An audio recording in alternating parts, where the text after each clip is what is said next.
Hello. Are you enjoying 2026? I know I'm not. Now, how can that be? It's New Year's was 2 days ago. I mean, it's the start of 2026. People should be pursuing New Year's resolutions. So why? Why don't you like 2026 right now? And more importantly, who the fuck is the 21st century Hitler? Like, what is this title?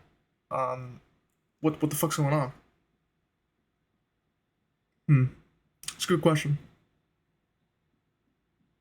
That's a good question. What is going on? Yeah. What's going on? Well, let's start off with it, right? Shall we? Let's get into the title of the video, what that means. Who in the world right now can you think of that fits an apt description of a 21st century Hitler?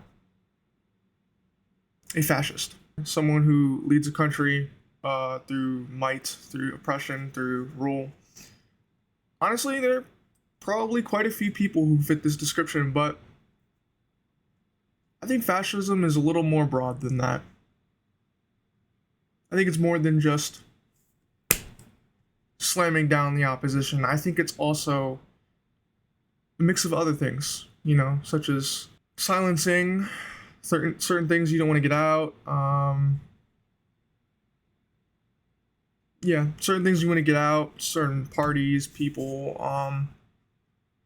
kind of taking advantage of situations, of weaknesses in government, kind of pulling power to yourself via exploitation of others. Who the fuck does this sound like to you? Can you take a guess? Because I mean, you could say Putin, but I mean, I think we know who we're talking about here. I know who I'm talking about. I mean, shit, it's not every day you see a country get invaded without the approval of Congress. Because I mean, surely taking a gun, multiple guns, more specifically, people from your army from this country over to another country counts as an act of war, a declaration of war, no matter how silent or how loud it is, whatever form, shape, way, whatever, it doesn't matter. Like that's an act of war, right? And well, because it's an act of war, declaration of war, it should be approved by Congress, right? I mean, surely Trump wouldn't go out of his way to invade another country without the approval of Congress, because that's it's illegal, right? That's not how this country works, right? I mean, that's a known thing that hasn't changed for, I'm no history expert, but well over 100 years. Like, it's been a thing for generations, I think. He's black. Go on. He's bald. Does he look like a bitch? What? And I mean, on top of that, surely the Department of Justice would release documents with the correct information, with the uncensored information, and abide by the law and be held accountable by the law. I mean, surely there'd be some sort of consequence, right? Hear that? Do you hear it? Listen close, listen close.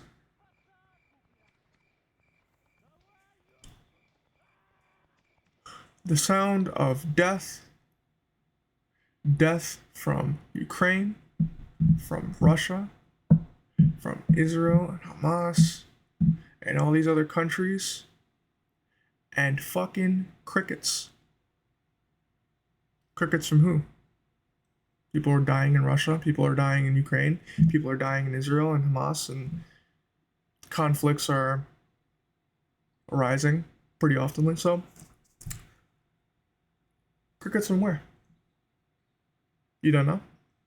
Trump. It's not like he's silent. Hell no. He's not silent as in the way that he's not listening to everything that's going around, everything that's being said. Silence, the type of silence that is willfully ignorant. So, ignoring the people. That's not a president. That is a tyrant. That's not a king. It's not a king.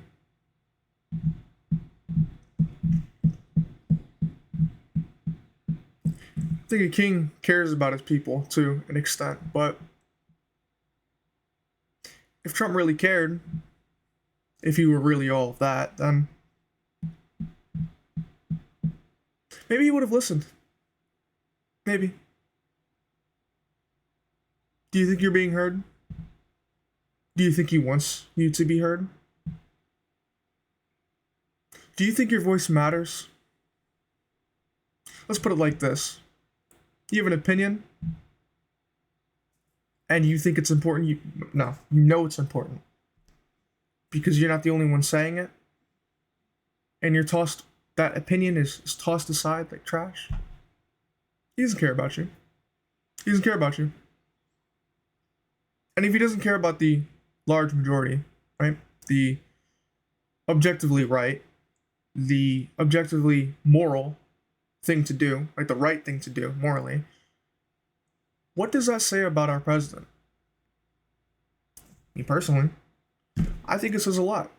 I think it says our president is incompetent, incapable, and I would say so even more than Biden. I would say that Trump is the opposite of Biden. I'll admit I think Biden was reserved, too passive. He wasn't aggressive. Trump is the opposite of Biden. And I'll admit I wanted to vote for him at first. I won't hide that fact. I will take accountability for my choices, my thoughts, right? I don't want to lie to people. I want to be transparent. I want to be clear, right? But how wrong was I? And the thing, I didn't even vote for Trump, but I wanted to vote for Trump. It was my brother who ultimately decided, hey, think about this, right? He pushed me. He was like, hey, don't vote for Trump. Like, don't do that. I voted for Kamala Harris. It didn't matter, but regardless, the point is, Trump is aggressive in the ways that are the worst, that matter the least, that harm the most. And Biden was passive. Passive in the ways that were less impactful, I feel. We need something in the middle. We need someone who is everything, a bit of everything. And I question why we haven't had that since Barack Obama. I question it. And this is coming from someone who's Gen Z.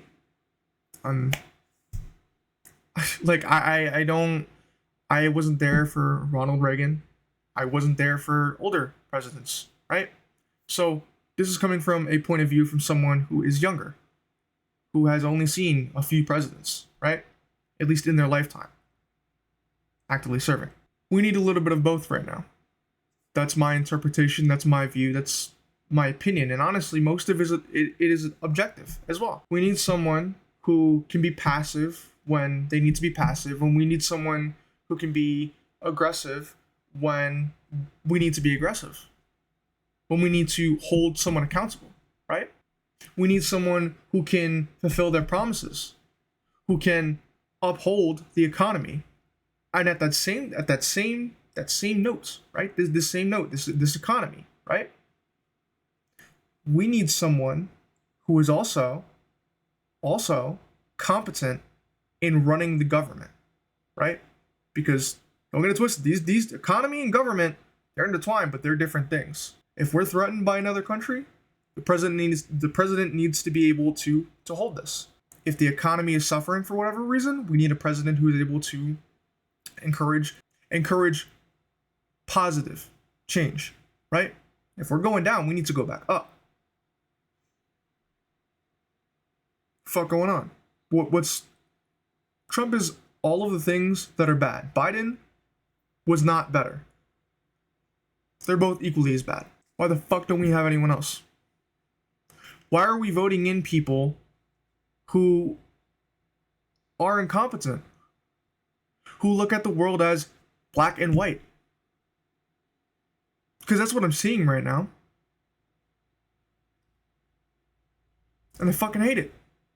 I'm tired of it. I mean, it wasn't so long ago that my brother had spoken of traveling to another country because he didn't want to be here. Because the country that he was born in, granted citizenship in, the country that I am born in, is no longer safe in his eyes, no longer comfortable to live in. At one point in time, Trump's words were, no one should have to go outside and fear for their children, their safety. It's not even about being outside. I'm not comfortable living in this fucking country anymore. Do you understand the gravity of that?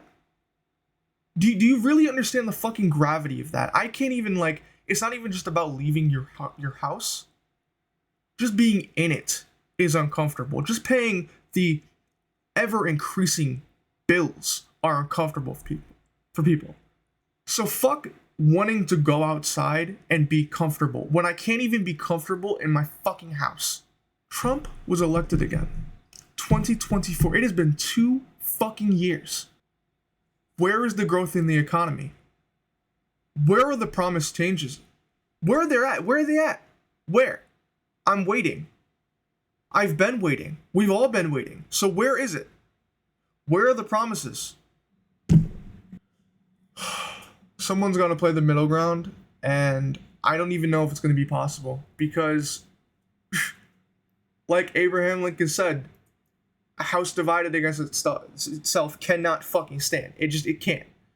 So, yeah, it's going to be a great difficulty for any president in the next election. I mean, for anyone who wants to play both sides, who wants to try to be neutral, try to play both fields, and they're either going to pull through it or they're going to break, because at this point, the next 2 years are going to be absolute hell.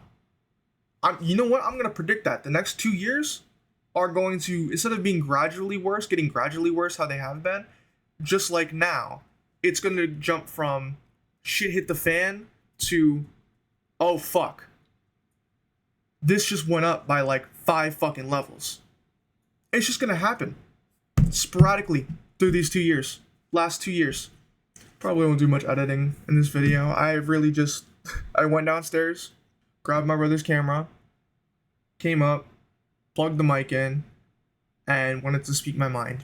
So, I suppose that's all for this. And yeah, message of the day. The point, I suppose. Pretty simplified, vague point of this video. Not very precise. Well, it's not black and white. And we need a president who can understand that. Who can understand right from wrong. And who can lead this country well. Who is competent enough to lead this country. We don't have that right now. So, yeah. Think about your children. Think about what that president's going to do, how it's going to impact them. Think about the changes said president is going to make, how that's going to impact not just your children, but your grandchildren and the children after that. Think about the impact that it's going to have 20 years down the line. Think about long term, not short term. Matter of fact, think about both. Think about both. You promised change? It's not coming. I've been waiting. It's not coming. And if it is, it's not fucking noticeable. If it's not noticeable, it's moving too slow. So, To this I say, pick your poison. And pick it well.